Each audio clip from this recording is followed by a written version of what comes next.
আমাদেরকে জনগণকে চাদর দিয়ে ডেকে রেখেছেন, যে বাড়ি ধরেন যে আমাদের জন্য সবকিছু করছে। উনার মতো নেতৃত্ব বাংলাদেশ পরবর্তীতে কখন পাবে বা আদৌ কি পাবে কিনা? মানবতার মহিলা বললেই চলে, ওনার ভিতরে মায়া ছিল অনেক।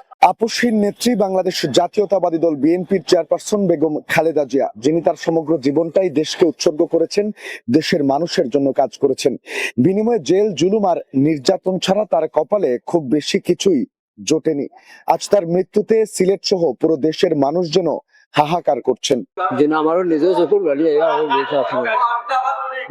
বিএমপি মনোরা বানা পাই ইনশাআল্লাহ তারা যদি পানি মাথা না কিছু রাখি আমি আর বক্তব্য কোনটা আমার চোখে দিয়ে পানি হয়েছেন আমি পুঁজি থেকে আপনার আমার দুঃখ করো যে ছেলে লাগে দোয়া করা আমরা আমার বাড়ি হলো গুসমাইন করতা না আমরা ইলিয়াস আলী বাড়ি দোয়া করি আপনার নাই কথা বলছেন গুজরাট এটা আওয়ামী লীগ সরকারে তো তাহলে একবারে 5 তারিখে বুঝছেন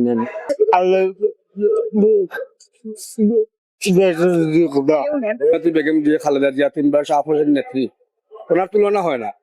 উনি যে নেত্রী আমাদেরকে জনগণকে চাদর দিয়ে ডেকে রেখেছেন, এই চাদরের মধ্যে ডেকে রেখে আমাদেরকে চলে যাবেন, আমরা এটা মেনে নিতে পারছি না। আল্লাহ বেহেশতবাসী করুক। তারা মারা যখন গেছে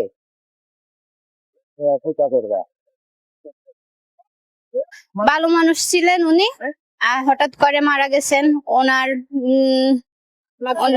মাগফিরাত কামনা করি। তিনি দুর্নীতি নিয়ে কখনো আপোষ করতেন না। আমি মনে করি বাংলাদেশের একটা বিশাল ক্ষতি হয়েছে, কারণ উনার মতো নেতৃত্ব বাংলাদেশ পরবর্তীতে কখন পাবে বা আদৌ কি পাবে কিনা তার কোনো আমরা গ্যারান্টি পাচ্ছি না।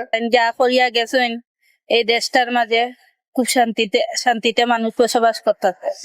চাইনার উপরে আর কেউ আছে না আমাদের দেশে। যে বাড়ি ধরেন যে আমাদের জন্য সবকিছু করছে।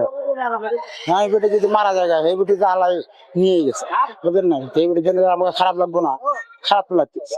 একজন দেশপ্রেমিক ছিলেন এবং দেশের মানুষের প্রেমিক ছিলেন। দেশের মানুষের কিভাবে উন্নত হবে সেই জন্য উনি অক্লান্ত পরিশ্রম করে চেষ্টা করে গেছেন এবং 3 বারের প্রধানমন্ত্রী উনি। দেশের সার্বভৌমত্বের জন্য উনি কাজ করে গেছেন। কখনো উনি বিদেশের কাছে দেশকে বিক্রি করেন নাই। এই নেত্রীর জন্য আমরা যেভাবে মনে রক্তকরণ হচ্ছে, দেশের প্রতিটি সাধারণ মানুষও আপসহীন নেত্রীর জন্য কাঁদতেছে।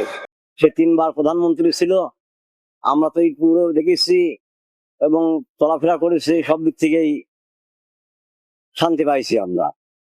এখন সে মারা গেছে, মানুষ তো মরণশীল, সবাই মারা যাবে, আমিও যাবো, আপনিও যাবেন। এখন মারা গেছে, কিছু করার নাই, তার জন্য দোয়া ছাড়া কিছু করতে পারবো না আমরা। কয়েকবারই তো প্রধানমন্ত্রী হয়েছেন উনি। প্রধানমন্ত্রী থাকাকালীন উনি অনেক ভালো কাজ করছেন, মানুষের সেবা করছেন এবং উনি মানে একটা মানবতার মহিলা বললেই চলে, ওনার ভিতরে মায়া ছিল অনেক।